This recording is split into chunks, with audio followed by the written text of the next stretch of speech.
What is up, everyone? Happy Football Friday, and we have a lot of football going on this weekend. Happy that is occurring as the USFL returns for season 2. Week 1 starting tomorrow. Week 9 XFL also this weekend. Crazy that we've gone through 9 weeks already, and just one more week of the regular season next weekend before the XFL playoffs. We also continuing our mock draft series, NFC North mock draft. Logan will be on shortly, and we'll do that at the end of the show. But before we get there, just to start off, we have a bunch of other NFL news to go through here, and also some college news as well. So we'll get this going here. Starting off the college news here, couple things. The Big Ten has found its new commissioner after their previous one went to the Chicago Bears to be their new president. I'm blanking on his last name right now. Kevin is his first name, though, I believe. They have hired a former MLB and CBS Sports executive, Tony Petitti, as commissioner. Apparently, it's a good fit by reports that I've seen. I don't really understand how it fits. I understand that he will bring the network aspect to the Big Ten, but I think they just got their new deal last year. So I'm not sure why they hired him. So no college commissioner and college experience as far as I know. So we'll see. The NCAA today has removed the limit on the number of official visits prospects may take to schools. So it really opens it up for more visits by prospects, by the top prospects, to allow them to make a more informed decision, I think, which is always a good thing. You want to have the best and the most information available when making that critical decision of where you're going to spend your college time. And then one transfer portal note here. The transfer portal does open up tomorrow, the spring transfer portal. It is April 15th through April 30th. So the last 2 weeks of the month here, we will get the rest of the transfer portal guys to find new homes here. So Utah State linebacker AJ Vongphachanh, he has committed to BYU. So not too far away. Utah State to BYU, both in Utah there, but a step up with BYU moving to the Big 12 this year, going from the Mountain West at Utah State. NFL news, general news here. Florida quarterback Anthony Richardson apparently is still in play at number 1 for Carolina. The reports have been Bryce Young, CJ Stroud, but CBS Sports reports that Anthony Richardson still a possibility for the Panthers. The Browns, they have ended their stadium naming rights deal with First Energy, mutual agreement there to end that relationship. They will be renamed Cleveland Browns Stadium. Once again, that was the name before First Energy signed the deal for the Browns Stadium. The NFL and NFLPA, they have approved a new quarterback-specific helmet. It produces 7% less concussions than other current helmets on the market. So we'll see how many quarterbacks switch to this helmet. There is an offense and defensive lineman specific helmet that was created last year. Only a few players decided to wear that one. Not sure if that will be the same kind of situation with the quarterback specific helmet or not. But we'll have to wait and see till the numbers come out next season. The Raiders D tackle Gerald McCoy, he has retired Great career for the former number 3 overall selection of the Tampa Bay Buccaneers in 2010, their first round pick. Played with the Buccaneers for most of his career, 2010 through 18, and with the Panthers in 2019. Cowboys in 2020. He never played for the Cowboys, though. Ruptured his right quadriceps tendon in training camp. Never played it down in Dallas. And then he played for the Raiders in 2021, not playing last season. 140 games, 139 career starts, 334 tackles, 235 of them solos, 86 tackles for loss, 59 and a half sacks, 153 QB hits, 6 forced fumbles, 4 fumble recoveries, and 24 pass deflections. Again, great career, 6-time Pro Bowler, 1-time first-team All-Pro, 2013 there, 2-time second-team All-Pro. Gerald McCoy, one of the better defensive tackles, probably in that like above average category, or the great category of defensive tackles in the 2010s there. Just not elite, I would say. The Aaron Donald-esque kind of category, Cameron Hayward. The Commanders have a new owner. Current owner Dan Snyder has reached a non-exclusive agreement to sell the team to a group led by 76ers and New Jersey Devils owner Josh Harris. That group also includes billionaire Mitchell Rales and Magic Johnson for $6.05 billion. So really excited that we have a new owner for the Commanders. It's been a process, but not done yet. The NFL, the owners have to approve the agreement and the sale. It's just going to be weird. Josh Harris now owns the Sixers in Pennsylvania, the Devils in Jersey, and now he's going to own the Commanders in DC. I have no clue what's going on. He just wants to own a team in each state surrounding there, like the DMV there. So I have no clue, but it's going to be weird having, I think the Sixers fans, I just think hate this right now. And I don't really like it either, even though I'm not a Sixers fan, not a basketball fan, but to own a Philly team and then to own a Washington team, it just doesn't sit well with me anyways. We received the 2023 NFL Draft attendee list. So the guys who will be in Kansas City for the draft this year include USC wide receiver Jordan Addison, Alabama edge rusher Will Anderson Jr., Alabama safety Brian Branch, Georgia defensive tackle Jalen Carter, Boston College wide receiver Zay Flowers, Oregon corner Christian Gonzalez, Ohio State offensive tackle Paris Johnson Jr., Kentucky quarterback Will Levis, Penn State corner Joey Porter Jr., Florida quarterback Anthony Richardson, Texas running back Bijan Robinson, Ohio State wide receiver Jackson Smith-Njigba, Ohio State quarterback CJ Stroud, Georgia Tech edge rusher Keon White, Texas Tech edge rusher Tyree Wilson, Illinois corner Devon Witherspoon, and then Alabama quarterback Bryce Young, alphabetical order there. So great cast of guys there. Most of them going to go in the first round. Just a couple of the guys that I think we'll have to wait in the green room for day 2. Probably you're looking at a guy like Keon White has lost some steam, and possibly Brian Branch and Zay Flowers also might have to wait till day 2. Just not exactly sure on those 3 in their draft positioning. All the other guys, I believe, should go in the first round there. Speaking of the draft, we have more draft visits to report here. So starting off with the Raiders, they hosted Georgia defensive tackle Jalen Carter and Tennessee quarterback Hendon Hooker.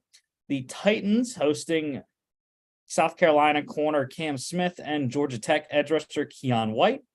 Jaguars hosting South Carolina corner Cam Smith and Miami corner Tyreek Stevenson. Texans, they hosted Alabama quarterback Bryce Young, Alabama offensive tackle Tyler Steen, and Clemson edge rusher Miles Murphy.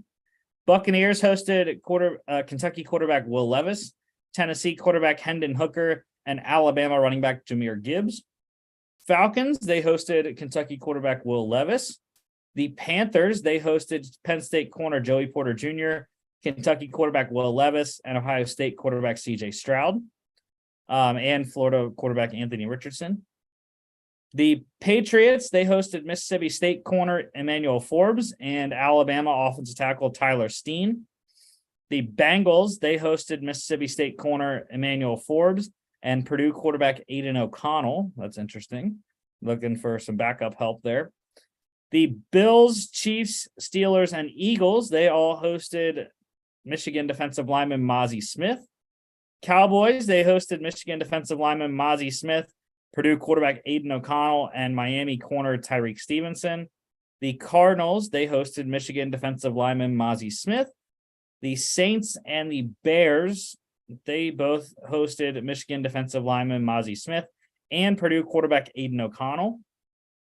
The Jets, they hosted Purdue quarterback Aiden O'Connell and Alabama offensive tackle Tyler Steen.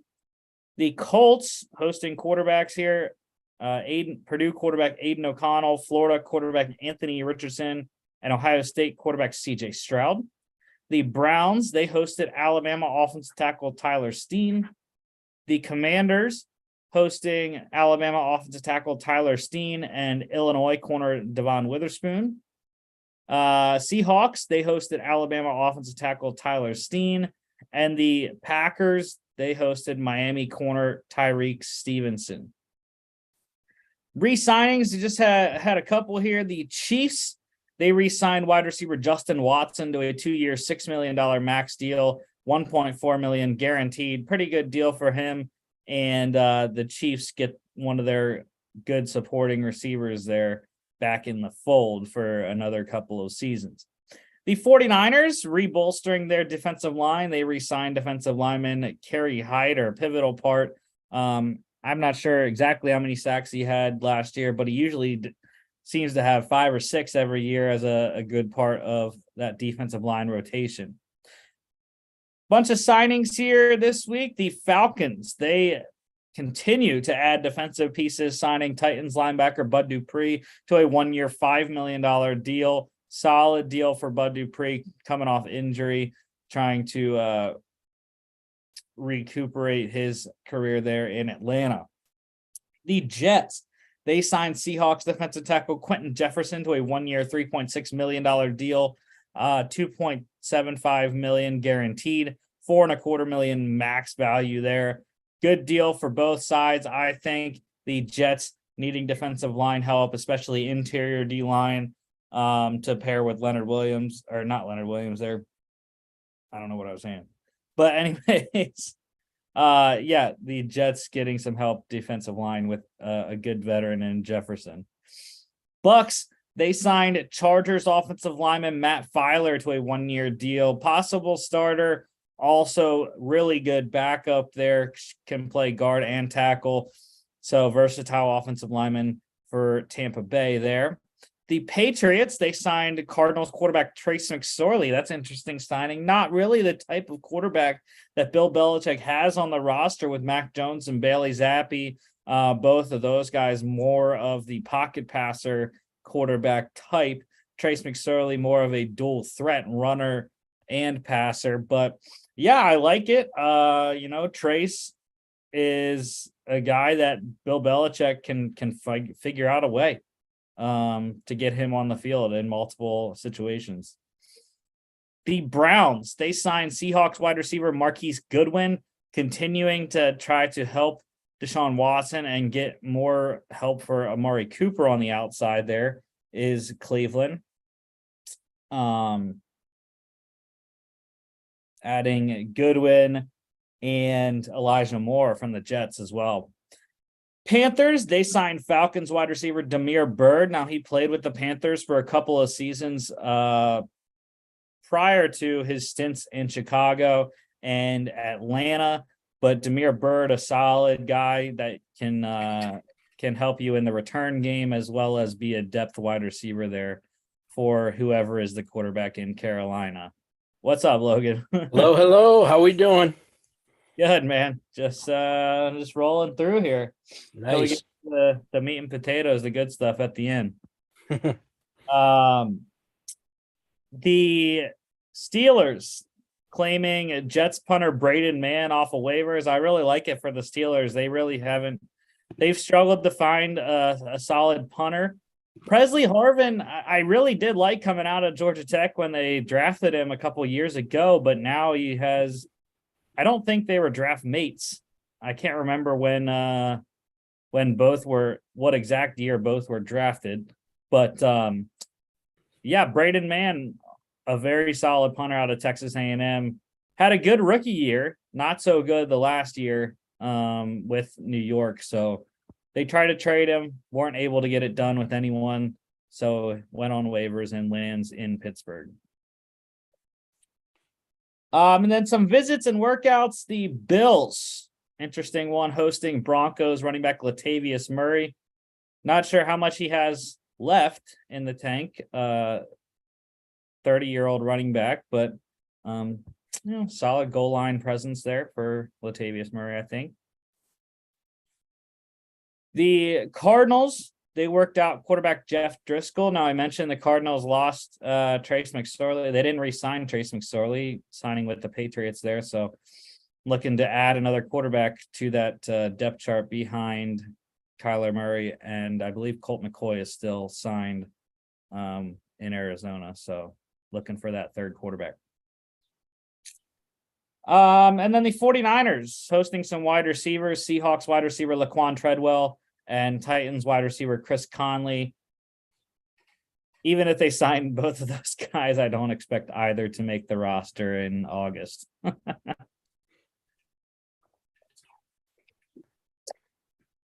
XFL pick standings. Because there's nothing else on the Twitter feed. Nope. Okay. So XFL pick standings. Yeah, bro, you went 4-0 last week. You moved back to within one of Mark. Now, that 4-0 included the only lone wolf of the week, which was you got the Renegades right. The Renegades beating the Guardians. So there you go. I am still 3 back of Mark because I tied him. So 2 back of you now instead of just 1. XFL picks here. The starting tomorrow, the Vipers at the Roughnecks. We're all in lockstep. I don't know what to think. The Vipers, they're eliminated, so they're just trying to upset some people. The Roughnecks are already clinched into a playoff spot, one of the 2 of the South Division. So neither team has much to play for in this game. Obviously, the Roughnecks, though, they do want to keep that number 1 spot in the South. As far as I remember, I think the 2 playoff games, or no, I think everything is in Canton. I can't remember though if both the playoff games and the championship game is there or not. But regardless, Roughnecks want to win this thing, keep going into the playoffs, and we all think they will. Brandon Silvers, I think, is going to have a good day against that porous Vipers defense, who allow the second most points per game in the XFL. Yeah, the good thing about this is that because this is still very much a showcase kind of league, you hope that even though the Vipers as a team don't have anything to play for, you're still going to see some competitive football out there. With that said, the Vipers have struggled this season, so do with that what you will. But yeah, hopefully there's still some optimism there for a good game. Yeah, Yeah, it's a tough one for bettors. It's always one of those, well, there's nothing to play for, so why should we, do well? But yeah, you're right. Do got to put tape on there. Total is 44. I went with the over in this game just because I think Brandon Silver's finally getting that offense back that they kind of lost in the middle part of the season without their number one receiver, Jontre Kirkland, going down relatively early in the year. And with how many points the Vipers give up, I believe it's like 25.5 per game. I think there's a good potential for this to go over. And Jalen McClendon has been playing very well for Vegas. Maybe get a defense touchdown for Houston as well, because they lead the league in turnovers, I think, on defense. 12:30 p.m. ABC and ESPN Plus. The Guardians at the Brahmas. Yeah, the Brahmas are still in play in the South, just barely. They're 2 games back of the Renegades, so they need to win out, and they need the Renegades to lose out. But I'm rolling with the Guardians again for the second straight week in a row. It was a tough decision. It was a toss-up. That's why there's only a 1.5 point game in the betting line there. But I'm gonna roll with Quentin Dormady again. He played a tough Houston defense last week, or a tough Arlington defense last week. I think I might have got my games mixed up on who Arlington played. But anyways, the Brahmas are the number 1 defense in the XFL in points allowed. Orlando is the worst, allowing 26.7 points per game. So I don't know which one is going to win out. I'm just going with the offense, hoping that Quentin Dormady can have himself a good day. The one thing that the Brahmas don't do on defense is get turnovers. They only have 3 forced fumbles on the year, 1 fumble recovery. They do have 7 interceptions, which is somewhere around 3rd, I think, maybe 4th in the league. But yeah, I'm going with Quentin Dormady and taking a shot on the Guardians again on the road.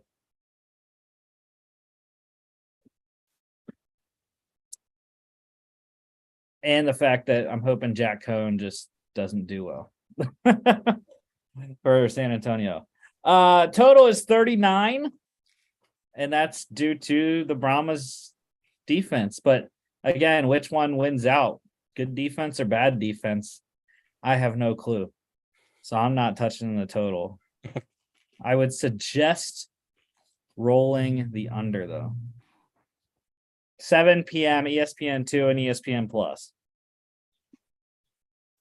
On Sunday, we have the Renegades at the Defenders. Renegades, like I mentioned, need to win one of their last 2 games to clinch the 2nd playoff spot in the South Division. Going to be a tough one at Audi Field on Sunday afternoon, but we're all rolling with the Defenders. Again, they clinched last week with their win in Seattle. I think they're going to continue to roll. Abram Smith in the running game has been fantastic. Jordan Ta'amu the last 3 weeks has been amazing throwing the ball as well. He threw for 4 touchdowns last week. So they have everything rolling on offense. They can win in a low scoring game like they did in the beginning of the year. They can win high scoring games like they have been doing the last couple of games. So hopefully that defense gets back on track, though, with Greg Williams and co, and shuts down Luis Perez and the Arlington offense. Total is 41.5. It's a tough one. I'm going to go with the over, though, I think. Again, the DC offense has been fantastic the last couple of weeks in scoring. Arlington is 3rd, I think, in points against. DC's defense is 3rd worst in points against because of the last couple of weeks. They've given up a lot of points to the Orlando Guardians and to Seattle last week in a 1-point victory. So over 41.5 there. 12 p.m. ESPN and ESPN Plus on Sunday. And the Seattle Sea Dragons at the Battlehawks here. Mark Lone Wolf and his Battlehawks, of course. He's all St. Louis guy there. So I understand that. This one, just like the Guardians and Brahmas game, is close. It was a very close pick for me. I don't know if AJ McCarron is back. I would think, based off what the betting line is, that AJ McCarron will be back this week and playing for St. Louis.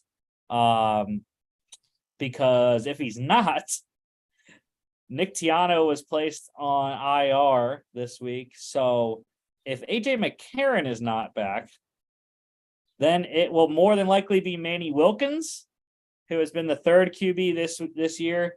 Or if they wanted to just throw something out there, the St. Louis Battlehawks just recently signed Vincent Testaverde Jr. So that would be something interesting to watch. I have never watched a Testaverde play quarterback. So it would be interesting to watch Vinny's son if he would play. Yeah, former Packers great Manny Wilkins. But no, I think that Ben DiNucci, this is the game. This is everything right here, right? If St. Louis wins, they're in. They clinch the second spot in the North Division. If Seattle wins, though, I believe then they would control their own destiny in week 10 next week. In that 6-3 tie that it would be with St. Louis. I don't know all the scenarios of if Seattle wins, what would have to happen next week, but we'll talk about that more if they do. But I just think Ben DiNucci is going to will these guys to a win in a tough environment in St. Louis, probably the second toughest home field there in St. Louis behind DC. And the defenses are both mid of the pack in the league. I think, though, Ben DiNucci in this offense, if he can just stop turning the ball over, I mean, this Seattle offense would be unstoppable. But he does have 11 interceptions on the year, I think. So that's been the Achilles heel to the Seattle offense, just turn the ball over. Just don't do that, and you'll win the game because they're that good. The total here is 46. That's tough. With the uncertainty at quarterback of St. Louis, I don't know if I think it's going to go over or not. But sure, why not? Score some points.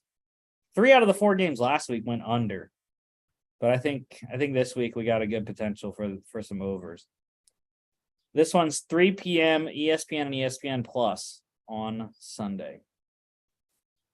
Now, how about USFL Week 1, Season 2, kicking off? I got my Memphis Showboat shirt on today. Gonna win the league this year. And how else would we kick the season off with, but none other than having the Showboats in the first game? Tomorrow, the Stars, Philadelphia Stars, at the Memphis Showboats. I can't remember where this one is at because it's just they have 4 hubs, 2 teams at each hub. I know the Stars are at Eastern Michigan and they're going to play their games at Ford Field. But this one's in Memphis, at Memphis technically. So I can't remember who they are sharing and where their hub is. But regardless, you and I are on the Memphis Showboats, and I don't know. This one's going to be a tough game. If Case Cookus is totally back from his injury that he suffered last year, the Stars have the offensive firepower with him, Matt Colburn at running back, and the wide receivers are fantastic. Jordan Sewell returning as well. So that would be a tough one. but I think just I'm gonna pick Memphis every week anyways. But I think they can get it done being the home team technically and just the underdog mentality. I love my coach Todd Haley there with Memphis, and Brady White getting the start for the Showboats, I think should be a good opportunity for him. Derek Dillon at wide receiver. I think this is going to be an offensive game, and hopefully the Showboats can get the dub in their first game back as the Showboats, being the Tampa Bay Vipers or Tampa Bay Bandits that they were last year, rebranding to the Showboats this year.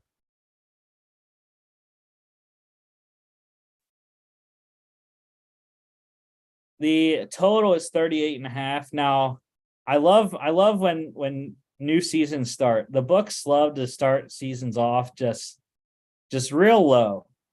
Just nice, easy, 38.5. They're not going to score any points opening week. I mean, come on. What is this? No, take the over 38.5.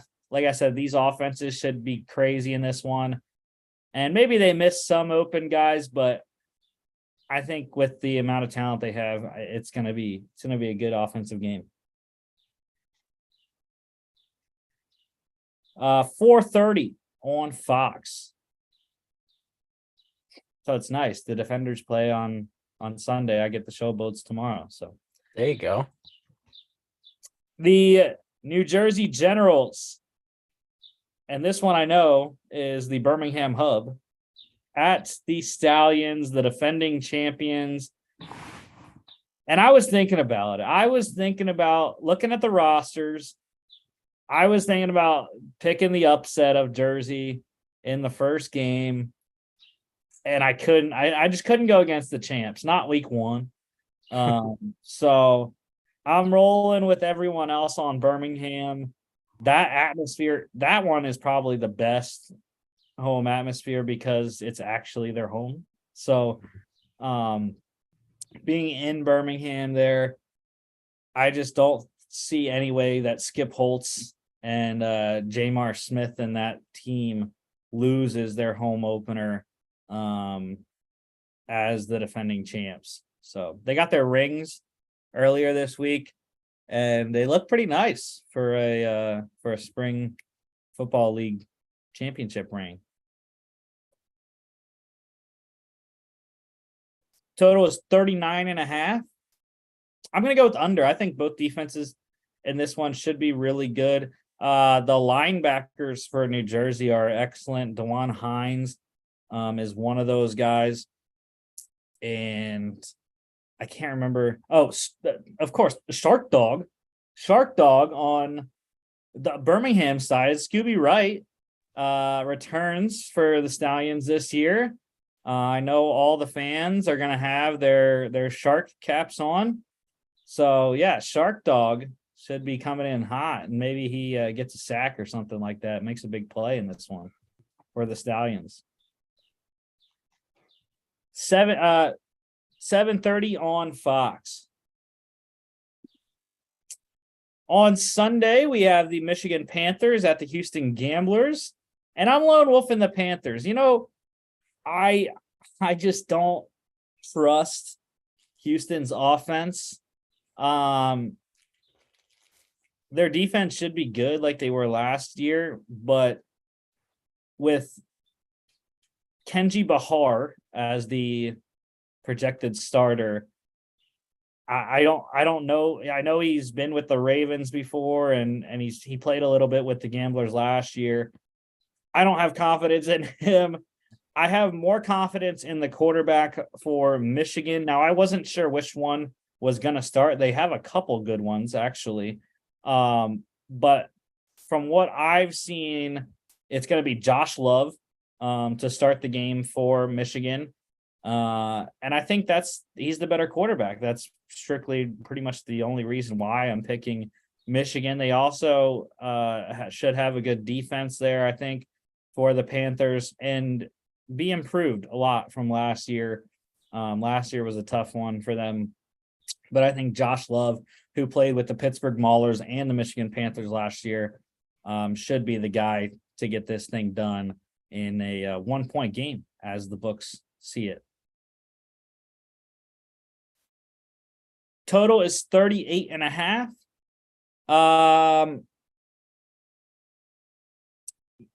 That one I do like the under. I think both defenses should play well in this one. And as much as I like Josh Love, I don't think it's going to be a high-scoring affair. 12 p.m. on NBC Sunday. Final game of week 1 USFL here. Maulers at the Breakers, the rebranded Pittsburgh Maulers with their signature Pittsburgh black and gold. The purple and orange was just weird last year. Nice to get back to Pittsburgh's roots with the black and gold scheme.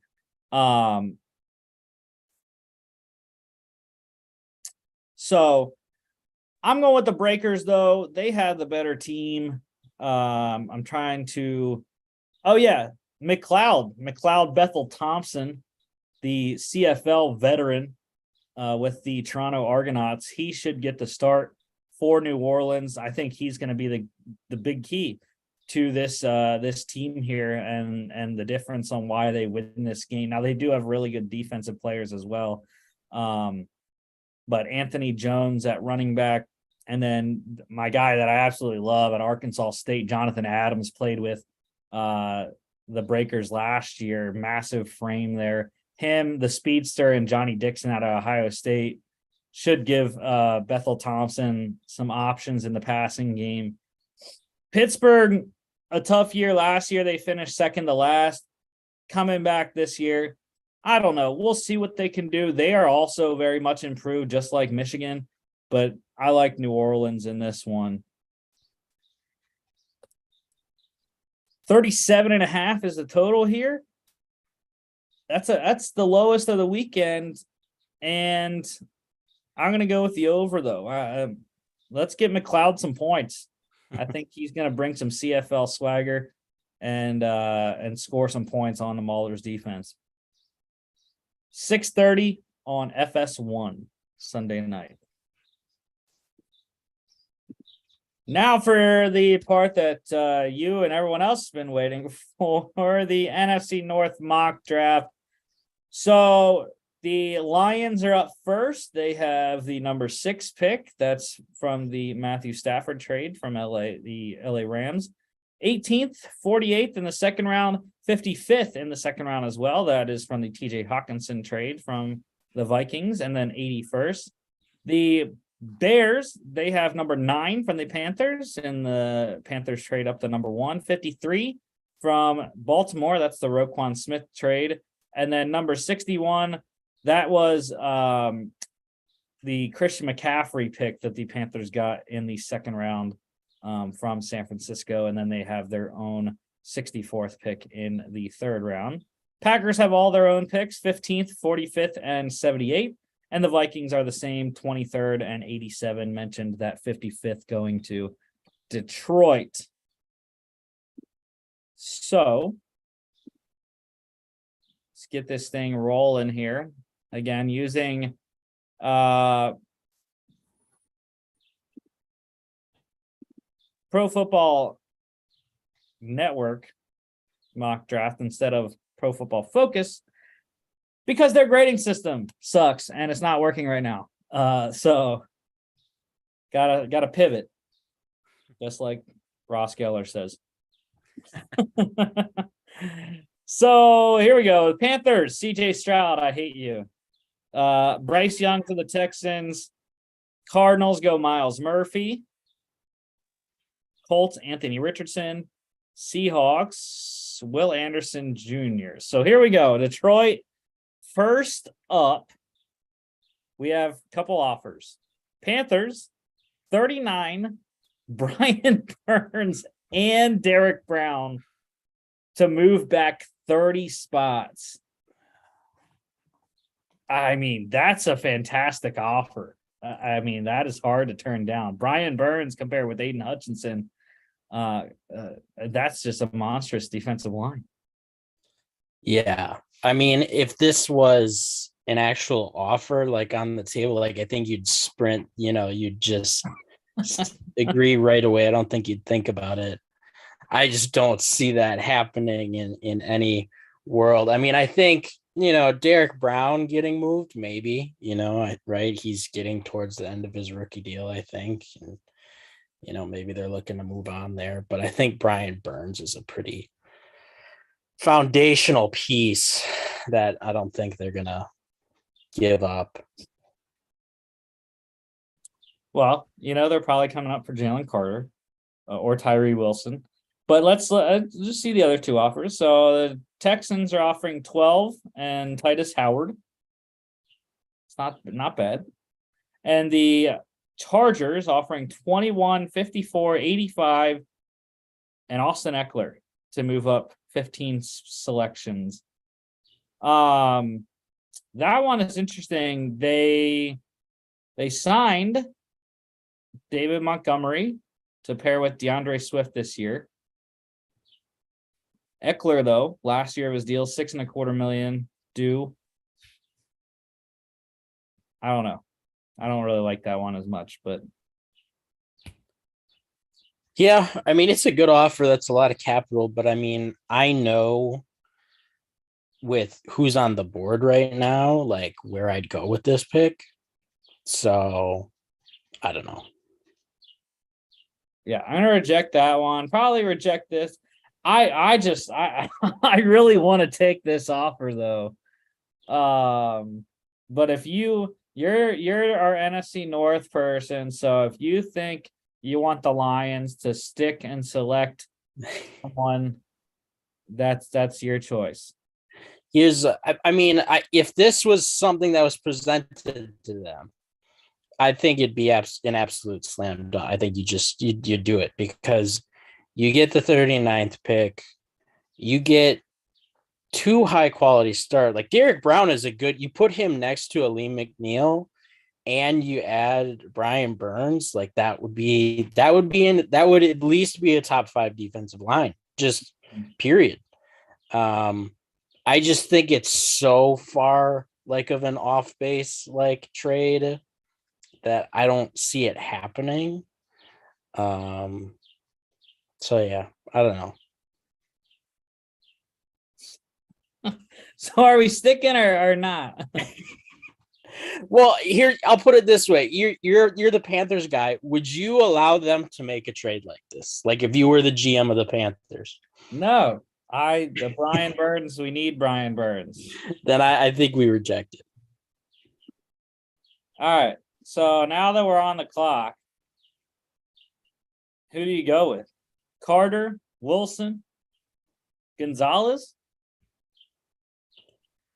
I think there are two guys here that really intrigue me. One is Christian Gonzalez. They moved Jeff Okudah, but they also picked up 2 key free agents at that position, so they don't need to go corner there.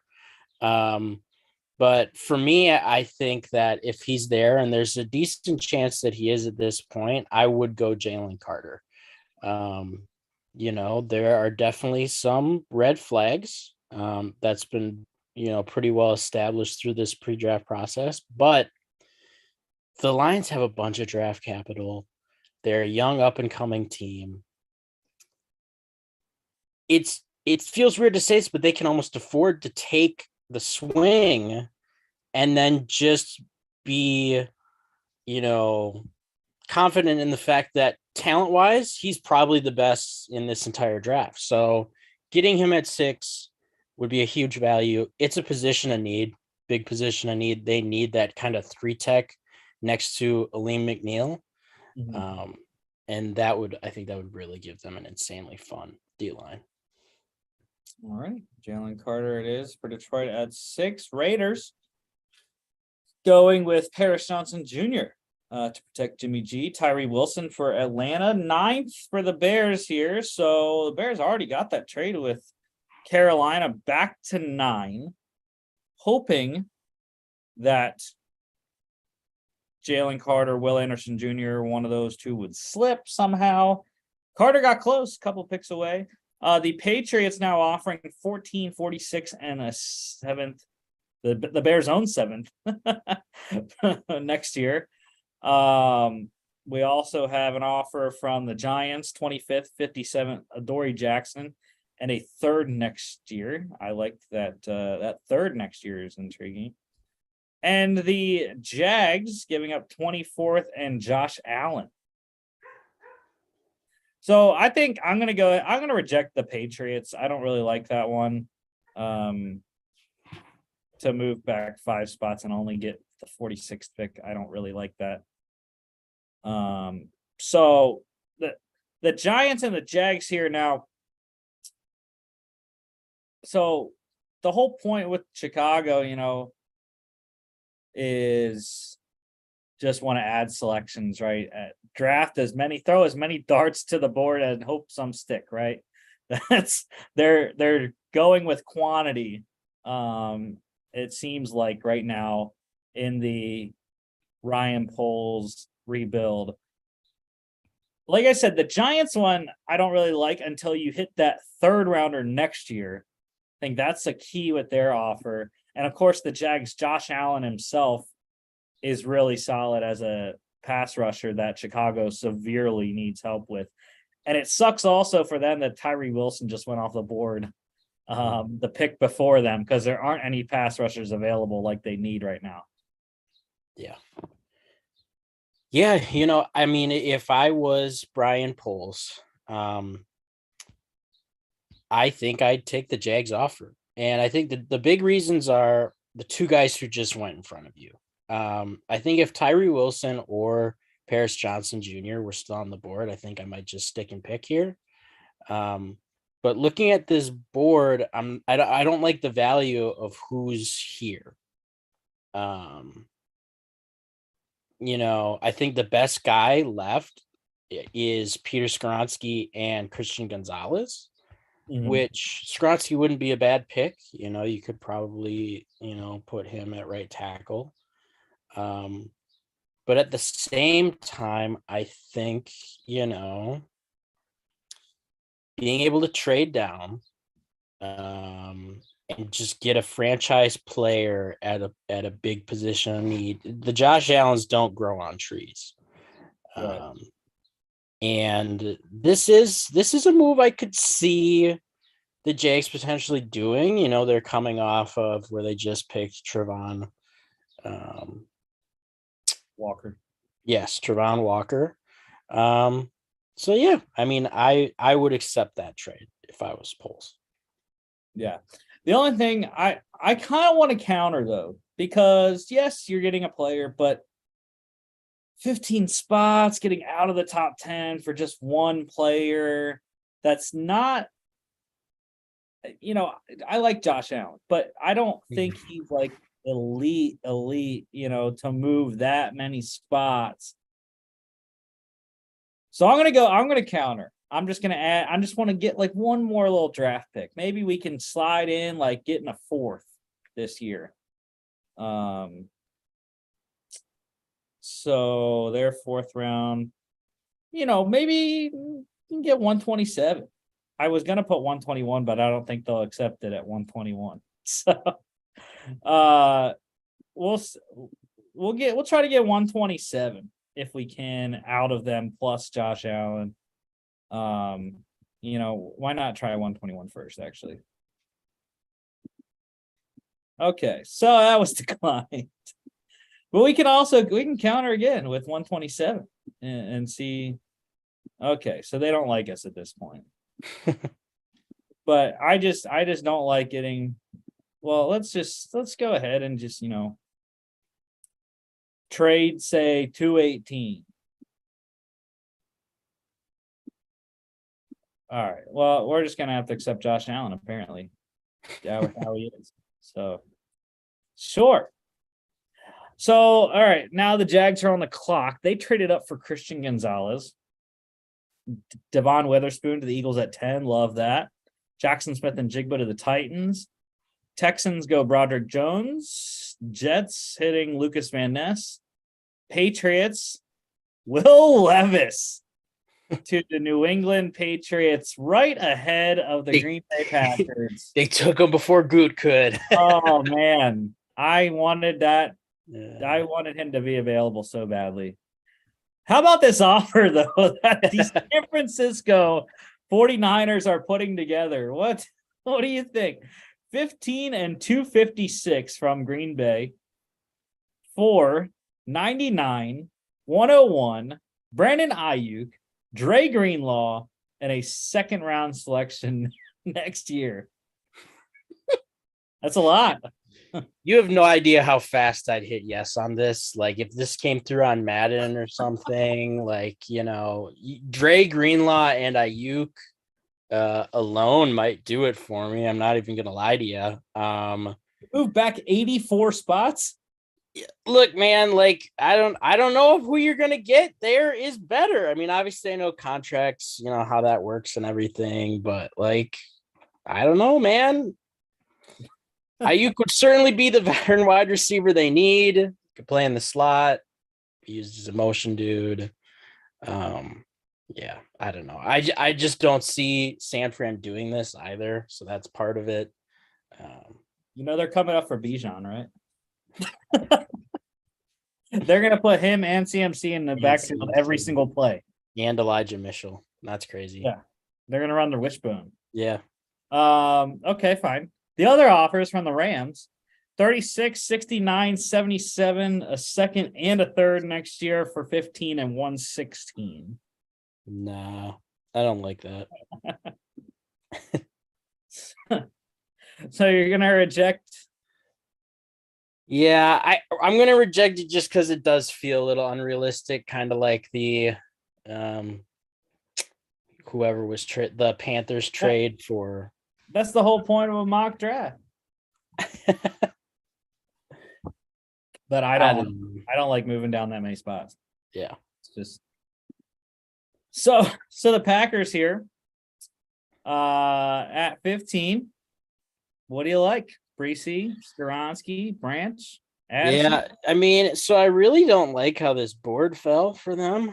But I think we can make the most of it.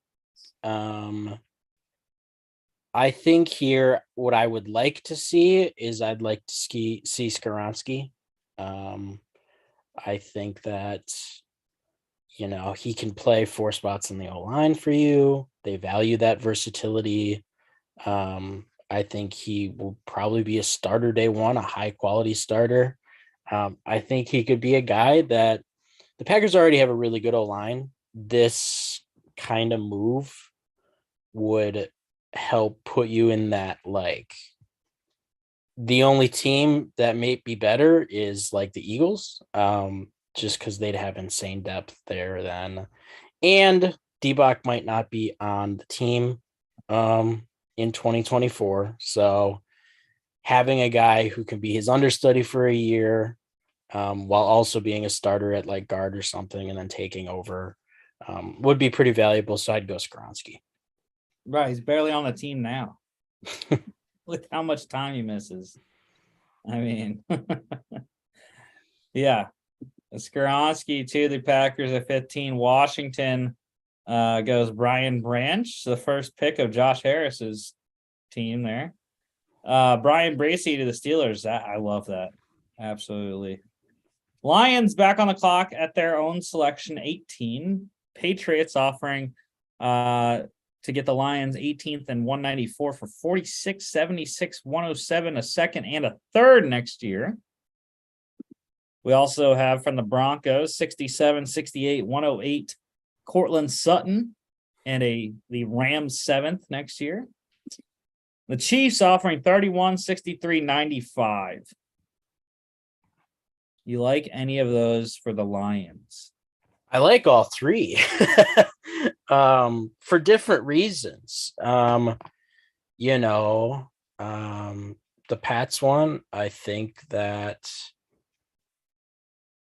the 2024 second and thirds could actually end up being super valuable. And you're getting a second and a third this year as well, including damn near a top 100 pick. So that would be incredible value. The Broncos offer, even though you're trading down a decent amount, getting Cortland Sutton in that offense would be fun as hell. That would be, I mean, you got Amon on the slot, you got JMO and Sutton on the boundaries. That would be intriguing. That would be interesting, but it is essentially a trade down from 18 to 67. That's kind of elite. And they do already have a lot of draft capital to work with, so they don't necessarily have to trade down if they don't. The Chiefs pick is really nice because you're getting a second and a third, and you only have to drop down 13 spots. If my math is correct on that, my minimal math skills. So I like all three. So I don't know, I guess whichever of those you think is best. Yeah. So, I mean, with how this has worked out, Bijan would be something. But I just think the Lions 13 spots is a lot, because what I'm looking for Detroit right now is I'm looking at tight ends, right? I like Kincaid and Mayer there. I really want to get one of those two with Detroit's next pick. So I might like decline all three of these and then go back and propose a trade to probably one of the two division rivals at 23 and 24, because I think that's like a good sweet spot for either of these guys. I mean, I don't even have to decline the other trades, but I'm just gonna see what if we can get to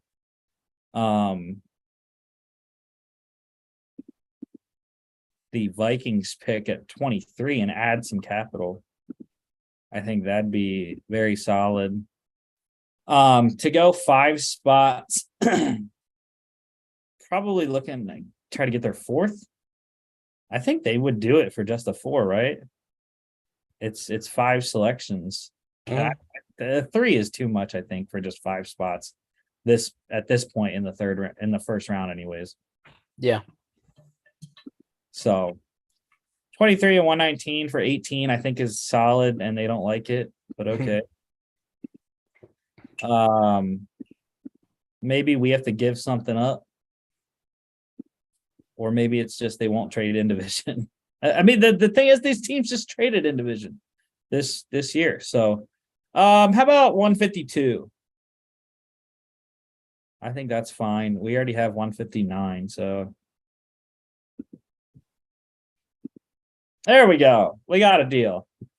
So the trade was 18 and 152 for 23 and 119. Draft chart people, don't at me for that. I didn't follow the draft chart. I don't know what the draft chart tells you, if we overpaid or what. Regardless, I like it. So the Vikings now on the clock. We are on the clock again because we just traded with ourselves.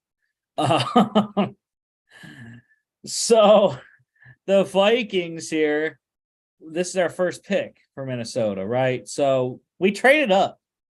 For who, though?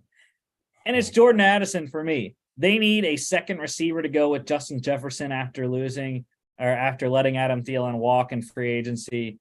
I think Jordan Addison could be a perfect fit next to JJ there. Yeah, it would definitely be a little anxiety inducing, I think, for Packers fans having that tandem. I think that if they moved up here, another name to keep your eye on is Joey Porter Jr. That defense needs an overhaul. And if they felt like he could be a CB1, I think they'd trade up. But yeah, I mean, I am not adverse to taking Addison here. Yeah, I just think that's like, it feels like a Vikings pick. Like, I don't know, feels more of a Vikings pick than Porter right here. So Jordan Addison to Minnesota. The Bucks going Joey Porter Jr. They were sweating right there. Cam Smith to the Bills, Chargers going Keely Ringo, and the Patriots or the Ravens taking Isaiah Foskey. Now I want to stick here. We'll look at the offers, I guess, but I want to stick and take Dalton Kincaid. Broncos again offering 67, 68 and Cortland Sutton for 23 and a 7th next year. Chiefs back on us with 31 and 63. And then the Giants 25 and a 5th next year. Now, actually, I might take the Giants offer right here because the only other thing that can happen to us is someone trades in with the Bears, which we are the Bears anyways. So you have the Bears in between the Giants and Lions to pick up another 5th next year. I mean, why not, right? Mm-hmm. Yeah. So let's accept that one. And the Giants are on the clock. They might take a tight end. No, they take Deontay Banks. Bears back on here. Chargers offering 54, Austin Eckler and a 5th next year. Patriots 46, 76 and a 2nd next year. I don't really like either of those.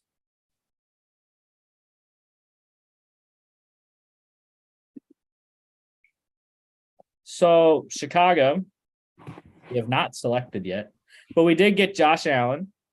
So we got to keep that in mind as we make the selection. Do we get Justin Fields' help? Quentin Johnston is sitting right there for us. Yeah, I think there are 3 guys here that I'd be really interested in. 4, actually. Bijan, I think I would look at here. I think you could do a lot of fun stuff in the run game between him and Justin Fields. Quentin Johnston definitely would be intriguing. I am a huge Quentin Johnston guy. It would kill me to see him on the Bears. Nolan Smith, even though that we traded down and took Josh Allen, you still need to keep retooling that D-line.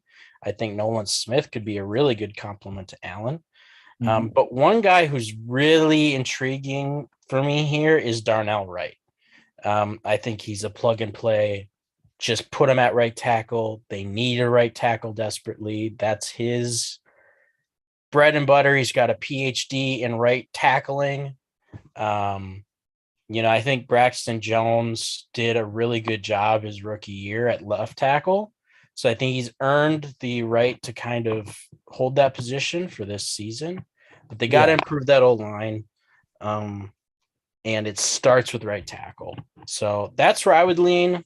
I would lean either that or Quentin Johnston. Yeah, I like the Darnell Wright thing. You can slide Tevin Jenkins into guard where I think he's more comfortable than right tackle. But yeah, I think Quentin Johnston, the wide receiver depth chart in Chicago is just barren, really. I mean, not really. They do have DJ Moore, Darnell. I completely forgot they got DJ Moore actually. So when I offered Quentin Johnston, that probably not. So yeah, I mean DJ Moore, Darnell Mooney, Chase Claypool, Equanimeous St. Brown, Velus Jones, who I really liked last year. I think Bijan, really. Deontay Foreman they signed. They still have Khalil Herbert, and they also signed Travis Homer. I think Bijan would be something that would take the offense to the next level. Now, can the offensive line block it up well enough for him? Who knows? But yeah, I mean, I think that would be something that I would go with right here, Bijan. Yeah. And, I don't hate that because this is really the minute you hit 20 is where I feel really comfortable about taking Bijan. I think he deserves the first round. You worry about taking him top 15, top 20, but I think at 24, I think that's pretty good value. He's just different, man. Yeah. So let's go Bijan to the Bears and just kill the Packers every year. But here we go. Lions again. We traded back like 3 times with the Lions now. Chiefs, they just won our pick every time, apparently. 31 and a second next year for 25 and 194. The Steelers offering 32 and 49 for 25 and 81. I want to stay. I don't think we can go much lower and not get one of these two tight ends. As much as I do really love that Steelers offer, I think for the Lions' sake, I want to stick here and take one of these two tight ends. What do you think? Yeah. So now the question is which one, right? You know, Dalton Kincaid's been going above Michael Mayer in every single mock draft I've seen. Michael Mayer is the better all-around player. He is definitely the best blocking tight end, probably in the draft. And he can do everything. He's just not as fast as Dalton Kincaid and doesn't have the route running ability that Kincaid does. So pick your poison. Which one you want? Yeah, I think it boils down to, do you want more of an inline tight end who's going to play with its hand in the dirt, or do you want a big slot, which is essentially what Kincaid is? Here I might lean Mayer just because they already have a slot dominant guy in Amon-Ra St. Brown. But I mean, obviously Kincaid brings you that more bigger slot. I'd be okay with either.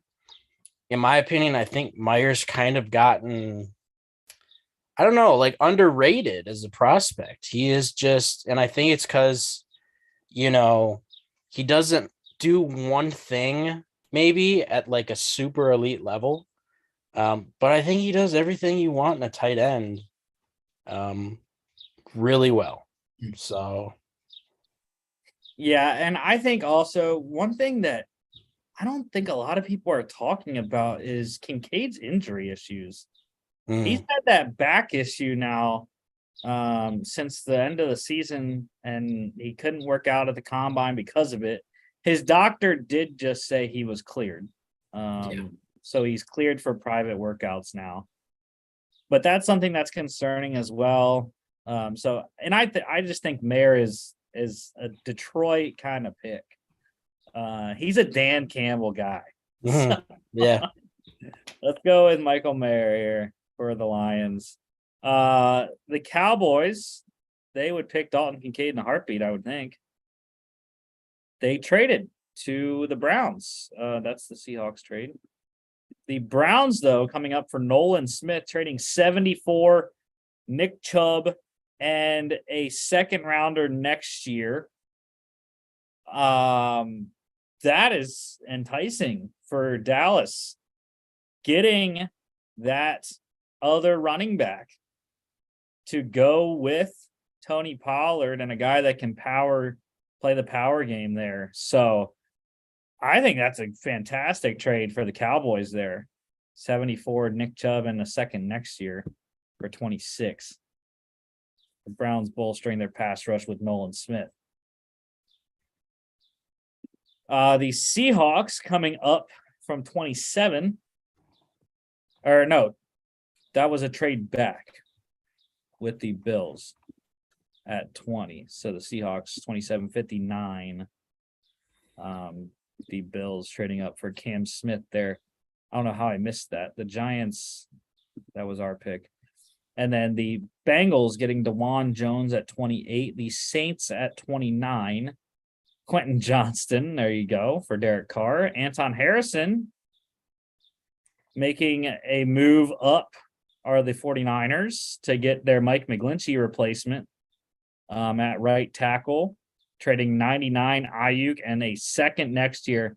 Eagles, the Roseman strikes again, man. He's finessing it all out. He must be stopped. Yeah, and this is something that Howie would do, man. He gets those picks, those future picks up a wide receiver they can use, and gets a third rounder this year. Why not? Chiefs at 31. Are they going to trade or not? No, they stick. Darnell Wright. That's a fantastic That's selection. Josh Downs to the Steelers. Will McDonald for the Texans. Luke Musgrave for the Cardinals. Dalton Kincaid is sitting there, just sitting there for the Packers. Do you want to? I paused it because I want to ask. Do you want to go up for him at Yeah. 37th overall? Well, I mean, there's two guys I'd love to go up for here. And DJ that's Ojulari to the Colts, Trenton Simpson to the Rams, by the way. But yeah, that's Kincaid. I mean, there's a lot of guys who I like on the board here. Cansey, I like. I love Flowers would be great here. And I like Kincaid.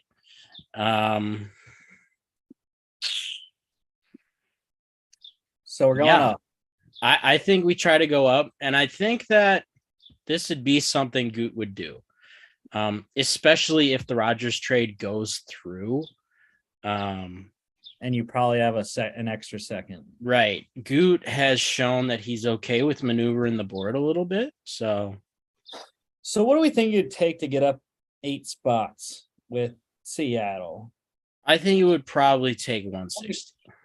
That's still a pretty high pick. 37. I mean, you could try to just give them like 149 and like a 7th, maybe. Yeah, that's what I was looking at. Was 149, and I'm gonna be greedy and try to get a 7th back next year.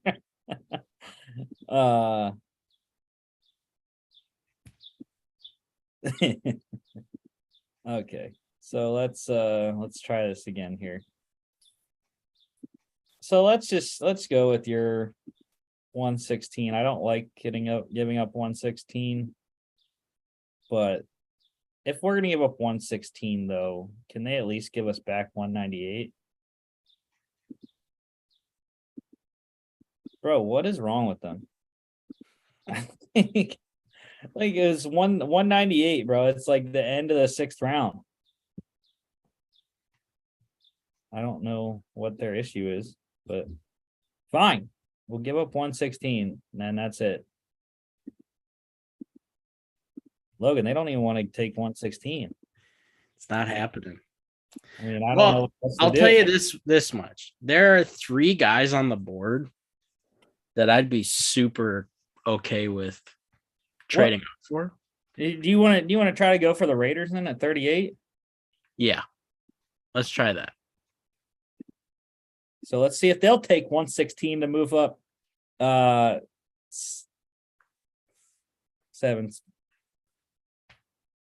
spots. Yeah. I had the math wrong earlier. 8 spots to Seattle. Bro, we can't get up, man. Nobody wants to trade with us. Unless we got to offer something like. Go ahead and give them like one of our gajillion 7th rounders. I do not care about those. There we go. All it took was 242. That's what it was. Yep. Okay, so the Seahawks, let's see what they do at 37. And they take Kalijah Cansey. So here we go. Dalton Kincaid, I think, is the pick for me anyways. Yeah. Yeah, I would go Kincaid. It would be super intriguing to go Zay Flowers here.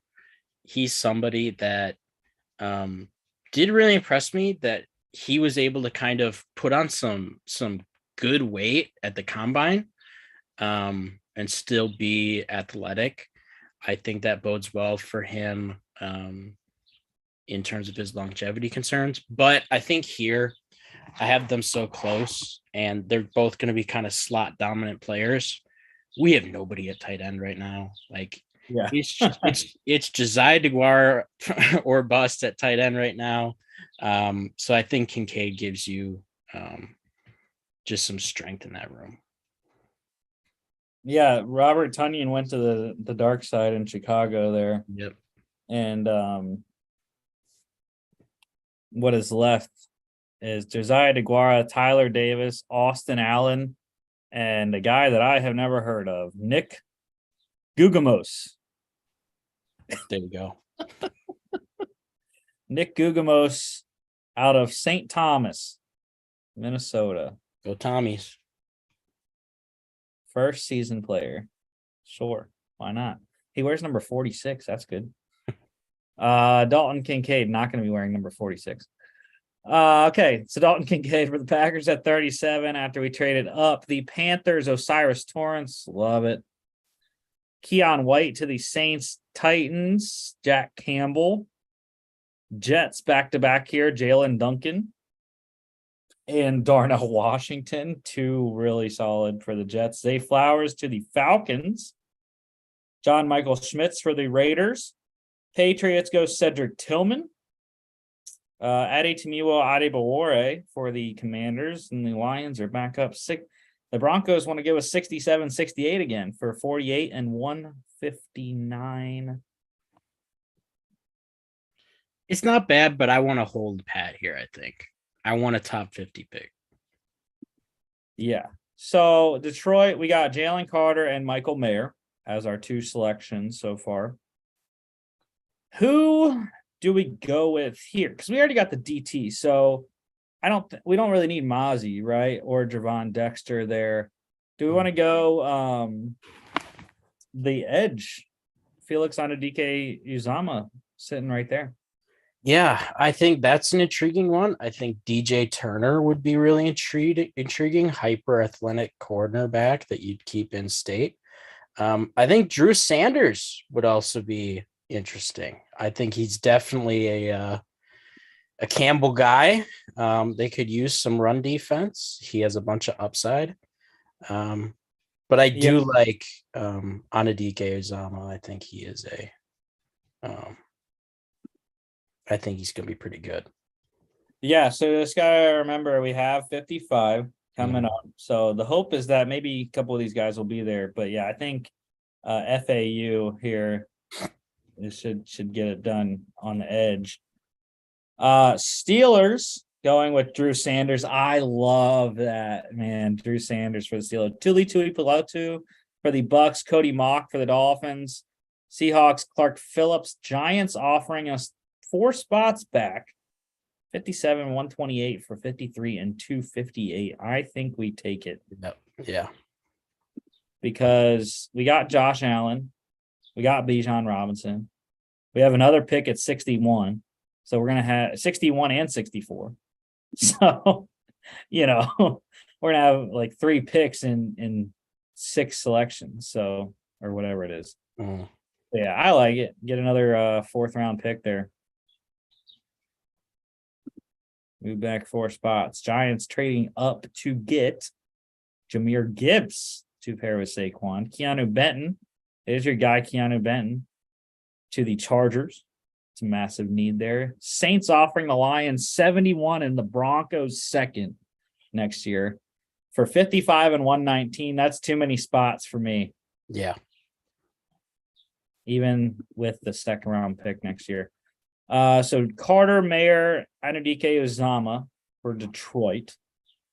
Now we can get your guy DJ Turner here if you want. Yeah, I think that's what I would go with. I think he has lightweight, but 6 foot 181. Yeah, I mean he's a smaller guy, but he's a freak show athlete. I think he is that kind of developmental guy they don't need, but I think he could be. I kind of like Emmanuel Forbes better. Emmanuel Forbes had uber excellent ball skills, 6 pick sixes in his 3 years at Mississippi State. I mean, I think he's the more flashier corner. He's really light at 166. But it doesn't stop him from getting in and tackling and everything like that. So I'm on the Emmanuel Forbes train more than DJ Turner. That's fine. I mean, I'm fine with either, really. I just think that a cornerback here would be really a good idea, or some type of secondary player. Yeah, to pair with Emmanuel Mosley and Cam Sutton, who, like you mentioned, they signed in free agency. So I like Emmanuel Forbes. Jags going JL Skinner. Bears here. Why not? Go back one more spot, pick up another fourth rounder. Let's do it. Why not? The Cowboys trading up one spot to get Zach Charbonnet, which doesn't make any sense. They just traded for Nick Chubb. Maybe they think Pollard isn't going to be back after his franchise tag next year. Here, the Ravens, I don't like moving back that far. So, not going to accept 86 in the second next year for 58 and 148. So the Bears here, Bijan is still our only pick, along with the Josh Allen that we got from the Jags. Chicago, what do we need? We got edge, we got a running back, and now do we get some corner, or because they signed linebackers, so Noah Sewell is kind of out, I think. I think that I'd continue building in the trenches, and I would pick Mozzie Smith here. I think that he's got a bunch of upside while also kind of having a high floor. Played really well in that Michigan defense. Like I said, they really need to just kind of get as many blue chip guys as they possibly can. And I think here, Mozzie Smith is the best player on the board. Okay, I'm fine with that. I'm perfectly fine with going Mozzie here. So the Seahawks going Antonio Johnson, Bengals go Eli Ricks.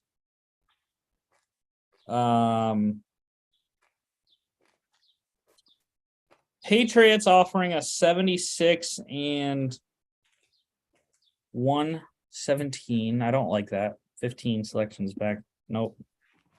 Now 10 picks back for another fourth round pick. Nah. I'm just gonna nah. We gotta make the picks at some point. We only get 3 rounds in this one. Okay, so we just got Mozzie Smith. We got Bijan Robinson, Josh Allen from the Jags. So 61 here. You could get another edge player in Derek Hall. Your guy DJ Turner is still available. Or we could go O-line. Steve Avila is fantastic prospect from TCU is available right here. You also got some wide receivers, Rashee Rice, Marvin Mims. I mentioned that though. And with getting the DJ Turner thing, I think wide receiver is something you can wait for day 3. Yeah. I if I was making this pick, it'd be Avila. I think that they definitely need depth all over the O-line, but they need some depth pieces at the interior. This is insurance in case somebody goes down or if Jenkins doesn't play well enough in the guard spot. I really like Avila. So, yeah, that's what I would do.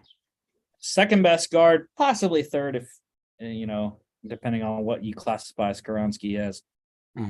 So Avila to the Bears at 61. Eagles trading down again. And picking up, dude, Howie's cleaning it up right now. He got Brandon Ayuk and a second next year from San Fran. And now he gets Ramondre Stevenson from the Patriots. Yeah. Dude, that's how you GM right there. He's in the bag right now. 76 and Ramondre Stevenson for the Patriots. 62nd. And they drafted Logan's guy, DJ Turner. Chiefs on the clock. They go Rashee Rice. Now Howie wants to come back up with us now. 76 and a fourth. Getting greedy. 76 and a fourth, or the Browns are offering 98, 142 and a third next year. I don't like the Browns pick. Eagles is possible. We have 103 is our last selection here. Do we like anyone so much that we need to decline this Eagles trade to pick up a fourth next year as well and move back 12 spots? Not necessarily, but 12 spots is a lot. And like, I don't know, I'm just not very moved with the fourth. And at this point, we do have a lot of draft capital. So I'd be more inclined to just stand pat here. Yeah. And who are you looking at here? There's a couple intriguing guys. I think you could double dip here at DT and pair somebody with Mozzie Smith. Siaki Ika and Gervin Dexter at the top there. I think it would go a long way. I mean, you got Mozzie Smith, Gervin Dexter, and Josh Allen. Congratulations! Like your D line is rebuilt already in year one, Brian Poles. But I mean, there's some other intriguing guys here. I think Blake Freeland would be a good just try and swing. I mean, he is a hyper athletic, big dude. Hopefully you hit on him, and then there you go. You have your right tackle. I would probably go Freeland there. Some other guys that are intriguing. Marvin Mims, I think, could maybe be fun. And Hendon Hooker, I think, could potentially, at this point, be a good value.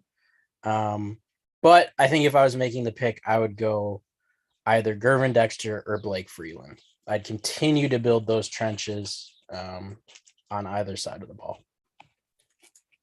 Yeah, do you know Chicago? Were they were transitioning, weren't they, to it? On ESPN it says 4-3. So did they move to a 4-3 last year under Eberflus? I think so, yeah. And the Okay. only reason I think so is because Eberflus likes using that 3-tech a lot. Yeah, so that changes my thinking on which one of those guys I was going to go with, because if they were still in the 3-4 Chicago days, Ika would be my pick as that nose tackle at 335 pounds. But yeah, Dexter there, I think you're good. You're solid with the 6'5", 310 frame at one of the two DT spots there.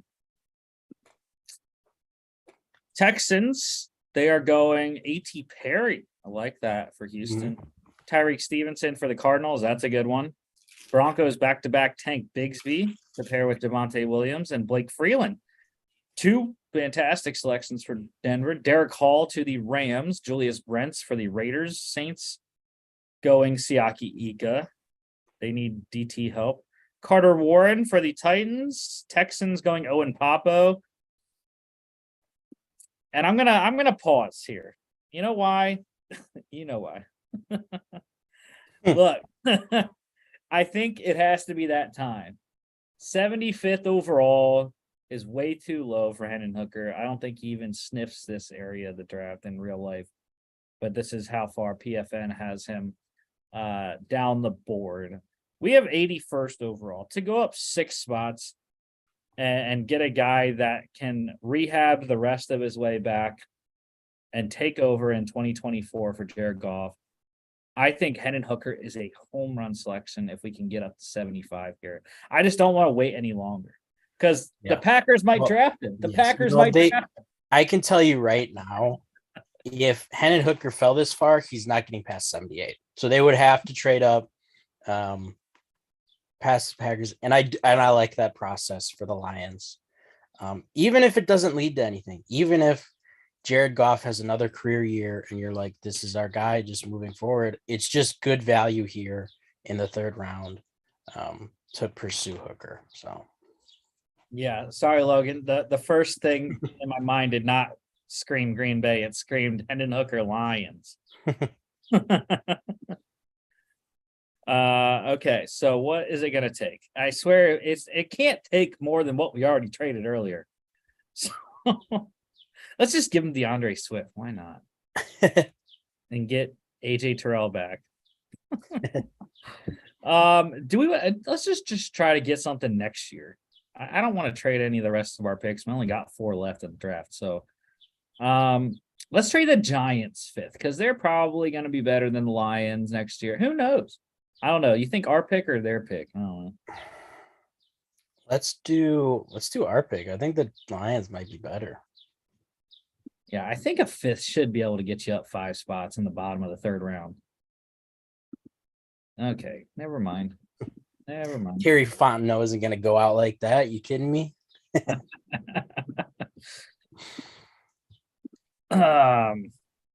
We don't have a fourth, or else I would trade it for it.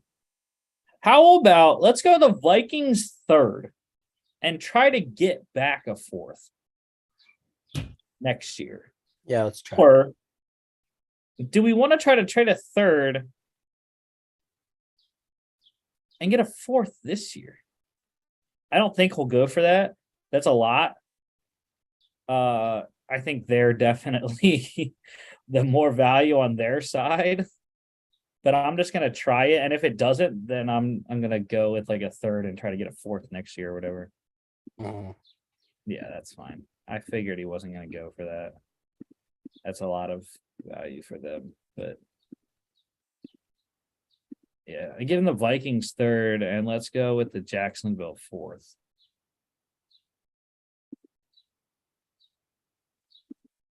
There we go. That's fine. So Detroit on the clock here, and of course we are picking Hendon Hooker. I think also, not that the Eagles would do this, but I know how Howie loves his quarterbacks, and Hendon Hooker would fit the system in Philly. So I'm not saying he would do that in the third round, but it would cross his mind. It would have to. Sure, yeah. Okay, the Eagles on the clock at 76 here. Cameron Latu, that's interesting. Wow. Matthew Bergeron for the Rams. Okay, Commanders want to give us 97 and a third next year for 78 and a 6. I don't like that. That's a bit of a slide. Ravens 86 and 124 for 78 and a 6 next year. It's not terrible, but I got my eye on somebody, so. Okay, so the Packers, we got Skoronski and Kincaid so far.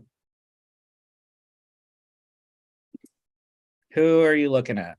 So, I mean, if the board went this way, I think what the Packers would do is take one of those safeties there. It's a glaring need. Brown and Battle, I think, are two pretty good prospects.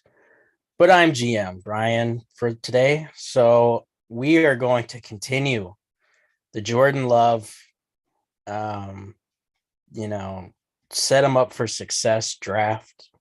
And we're going to take Marvin Mims here. I just think that would be an intriguing piece in the wide receiver room. I think he'd complement what Doubs and Watson do. I think he'd be a good fit in the system. And I think then you'd really even though it's still a super young playmaking, pass catching group, super high upside there. So I think you'd really be setting up Jordan Love for success with that. Yeah, I mean, they didn't re-sign anyone. And it is just absolutely barren. The depth that wide receiver for Green Bay. So you got the top three, obviously, Watson, Doubs, and Teray, who they drafted 7th last year, in the 7th.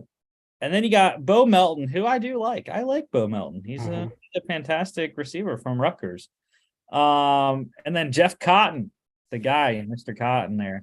And that's it. That they have 5 receivers right now. That's it. Yep. Yeah. So. I would feel much better if you added Marvin Mims to that list. I'll tell you that much. 5'10", 183 speed for days does Mr. Mims have. Colts, Stephen a chain to add to JT there in the backfield. Warren McClendon for the Steelers. Love that. Falcons. They are going Tucker Kraft. That's a good one. Zach Evans for the Bucks. Joe Tippmann for the Seahawks. That's a home run. Chargers trading up a spot for Kayshon Boutte, giving up a 7th next year. Nice pick for LA there. Dolphins with that pick back. Sidney Brown. Ravens going Jordan Battle, and we are back on the clock with the Vikings. We haven't been on the clock with them for a while. Washington wants to give us 97 and a 4th for 87 and a 6th next year. So the Vikings, we got one pick so far, Jordan Addison, who we traded up to get. So they only have 4 more selections in the draft. We wouldn't get any more selections this year. We wouldn't lose any next year either because it's a 1-for-1 in each year of the draft. But Minnesota needs help. And you got 2 guys, I think, right here. Jalen Jones, Q Blue Kelly. We need corners in Minnesota. Brandon Joseph, also a fantastic safety. Could be you could be getting a Notre Dame safety out next year, Notre Dame safety in next year if you draft Brandon Joseph. Yeah. Yeah. I mean, there's some, if we didn't go Addison, Palmer, or Tyler Scott, I think would be a really intriguing pick. But I like where their wide receiver room's at.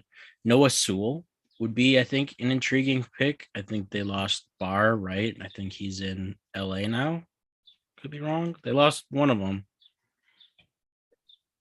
Yeah, I can never remember if Jordan Hicks is still there. I lose track of him every year on whether he's still in Minnesota. Yeah. I do like Caillou Blue Kelly too, or Jalen Jones, and they do need corner. So yeah, so Jordan Hicks is still there. They have Brian Asamoah, who they drafted, and Troy Reader, and Troy Dye as well. Okay. Linebacker, off-ball linebacker, and they're 3-4. But yeah, Andrew Booth Jr.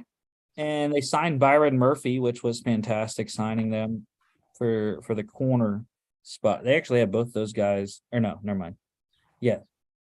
Those are their 2 corners, even though they have a Caleb Evans as the starter. I don't know why they don't have Byron Murphy in a starting role, but anyways, yeah, I think their safeties are fine, but yeah, I think more corner help would be the move.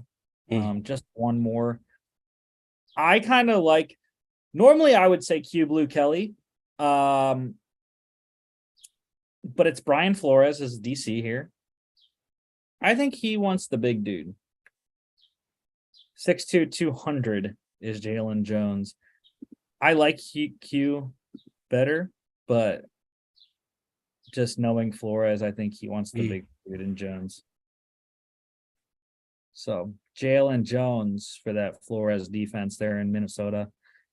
Jags going Andre Carter. What a replacement for Josh Allen. Andre Carter.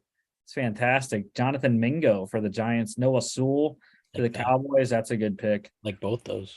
Zach Kuntz for the Bills. Ivan Pace for the Bengals. Trey Palmer to the Panthers. Like that. Eagles going, or are they? Deion Henley. Like that. That's decent. Mm-hmm. Israel Bonaconda for the Chiefs. Wow. Andre Miller for the Cardinals. That seems like a good fit. Q Blue Kelly for the Commanders. Jaden Reed for the Browns. Brandon Joseph for the Eagles. There you go. Raiders taking Christopher Smith. I think he's going to go a lot lower than that. Luke Whippler for the Niners, and we won't see the last one because we never get to see the last pick, but let's go to it real quick. Just Alex Austin. 2 back-to-back centers. Wow. So here we go. Full drafts here for us. Bijan Robinson at 24 after we traded back from 9 to get Josh Allen. Mozzie Smith at 58 for the Bears, trading back with the Cowboys 1 pick. Picked up a 4th round pick, gave up a 7th rounder or a 6th. That's also the area that I never remember which number it stops at, the 6th round, 7th round. Steve Avila at 61, Javon Dexter at 64, and of course, like I mentioned, Josh Allen from Jacksonville to help the Bears pass rush. Lions getting Jalen Carter at 6. We traded back to get Michael Mayer, 2 picks with the Giants to get a 5th round next year. Felix Anudike Uzama at 48, Emmanuel Forbes at 55. We traded up to get Hendon Hooker, and we got the Jags 4th round pick in that trade as well. So we got 2 more picks next year and possibly the quarterback of the future. Packers, we got Peter Skoronski traded up with the Raiders, 45, 116, 242 to get Dalton Kincaid. And then we got Marvin Mims Jr. And for the Vikings, we got Jordan Addison, who we traded up with the Lions to get 23, 119 for 18 and 152. And then Jalen Jones at 87. I got to say, I think the Lions win. Lions, and then probably the Bears, Packers third, Vikings fourth for me. Yeah. It's the Bears, Packers at second and third is close though. Yeah. And I think that's what it's going to boil down to, just because the Lions and the Bears have so many swings at this. Mm-hmm. That's a credit to their GMs to have been able to build this draft capital out. Yeah. I mean, I like how both these drafts came out. I like that the Bears have basically rebuilt that D line here while also picking up a blue chip guard and a generational running back. I think the Lions shored up their defense, and I would weep tears of joy if the draft fell like this for the Packers. So I'm good, man.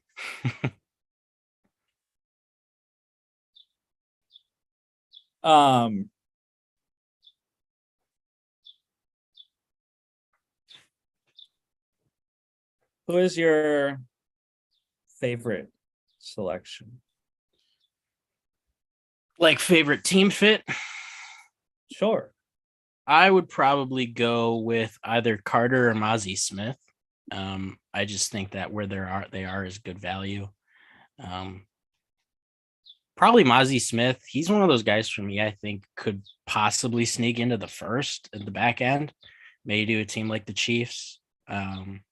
So if you're the Bears and you're trying to rebuild that D line and you're able to trade back and gather all this extra capital and you're still able to end up with a guy like that, I think that'd be a huge win. Yeah, I am going with the Lions. I think Hendon Hooker is my favorite pick there. Getting him in the third round for one, again, which I don't think he's going to be there in the third, but he might not even be there in the second from what I've been hearing. But to get him there, I think that's a fantastic situation and probably the only team really out of these four. The Vikings could do it, but they just don't have the draft capital to really afford to do it. And the Packers or the Bears won't do it. I wouldn't think. And the Packers, who knows what their plans are at the QB position, how they really feel about Jordan Love and whatnot. So yeah, I think that one is a great situation for both the player and the team. The upside of Hooker possibly in 24 and beyond, and the ability to sit the entire year continuing to rehab that ACL and learn from Jared Goff.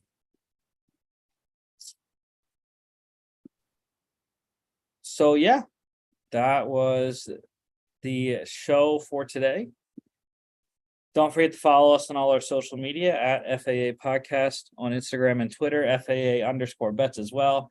FAApodcast.com is our website. You can check us out here on YouTube, Facebook, Spotify, Apple Podcasts, and iHeartRadio.